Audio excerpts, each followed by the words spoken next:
家人们，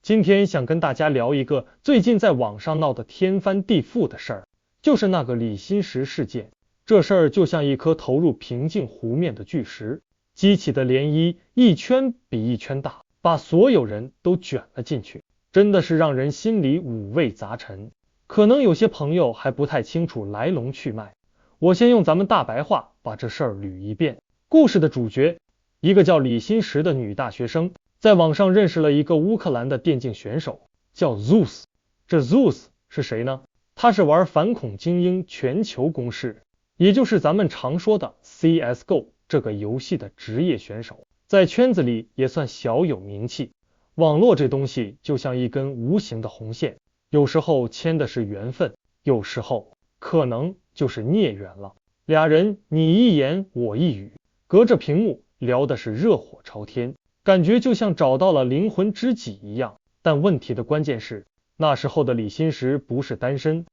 她有一个已经谈了3年的男朋友。3年的感情，那可不是一阵风，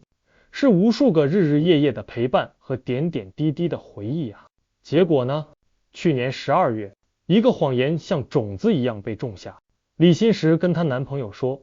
哎呀，我要去上海看个同学。多好的借口，多纯洁的理由。她男朋友呢，估计也是爱的深沉，压根儿没多想，二话不说就掏钱给她买了去上海的机票。他可能还在畅想女朋友见到老同学该有多开心，却不知道这张机票最终成了一张飞向风暴中心的单程票。李新石去上海根本不是为了见什么同学，而是去奔赴一场电竞盛宴 CS Major。 这可是 CS 界的顶级赛事，相当于足球里的世界杯，全球的目光都聚焦在那里。他要去见的是那个屏幕另一头的 Zeus。后来的事就像脱了缰的野马，彻底失控了。他和 Zeus 在上海见了面，发生了什么大家也都懂，就是那种最亲密的关系。这本来吧，如果仅仅是2个人之间的事情，那顶多算是他个人选择的问题，是他对不起自己男朋友的一段私事。可要命的是，那个 Zeus 他不仅做了，他还拍了，用镜头记录下了那些极其私密的画面。这还不算完，他转手就把这些照片和视频像战利品一样扔进了自己的粉丝群和社交媒体上。这简直就像在人群里引爆了一颗炸弹，瞬间炸开了锅。更恶劣的是他的配文，那句话像一根毒刺，深深地扎进了每一个中国人的心里。他说什么中国女孩一天被征服，这句话伴随着那些不堪入目的画面，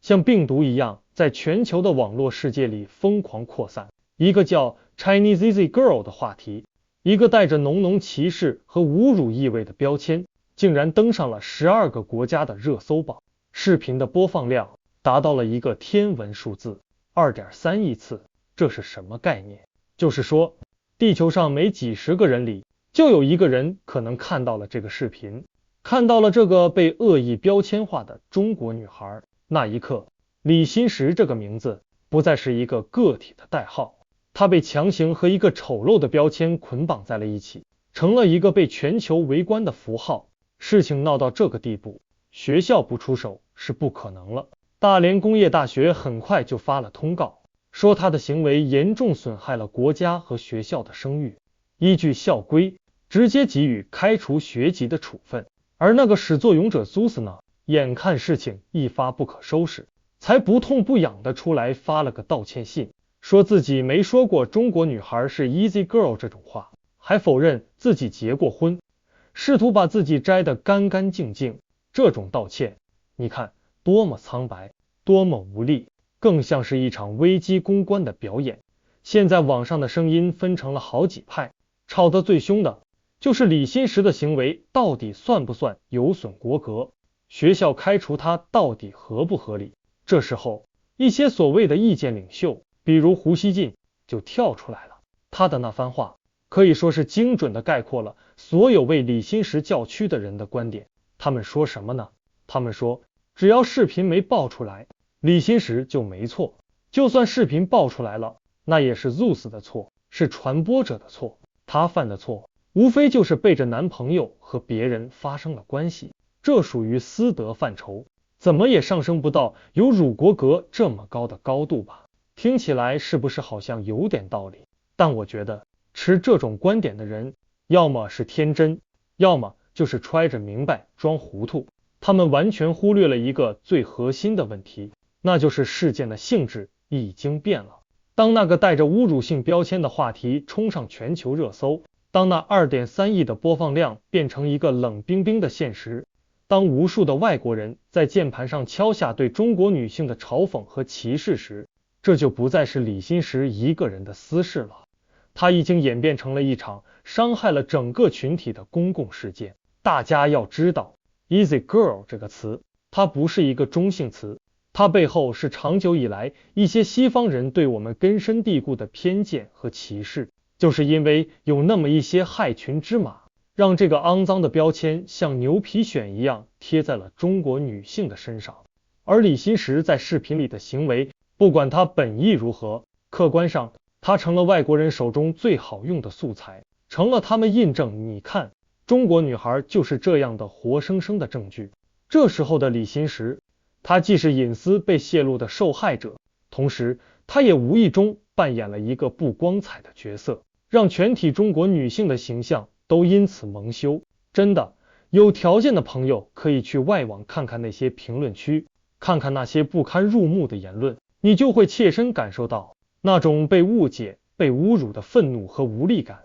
事情发生后，他本可以拿起法律的武器，去告那个 Zeus 侵犯隐私，为自己讨回公道，也为所有被波及的中国女性证明，但他选择了沉默，选择了逃避。他的沉默反而让 Zeus 的那个轻飘飘的道歉信显得更加理直气壮，把责任推得一干二净。这就像一场舆论的拔河，我们这边的人自己先松了手，那结果可想而知。所以当一个人的行为，不管是有意还是无意，一旦被放大到足以影响整个国家形象的时候，他就必然和国格这两个字挂上了钩。所以胡锡进他们的观点，在我看来根本站不住脚。至于那些揪着学校开除学籍这件事不放，甚至抨击学校是在干涉学生性自由的人，我真的觉得这些人非蠢即坏。学校的规章制度白纸黑字写得清清楚楚，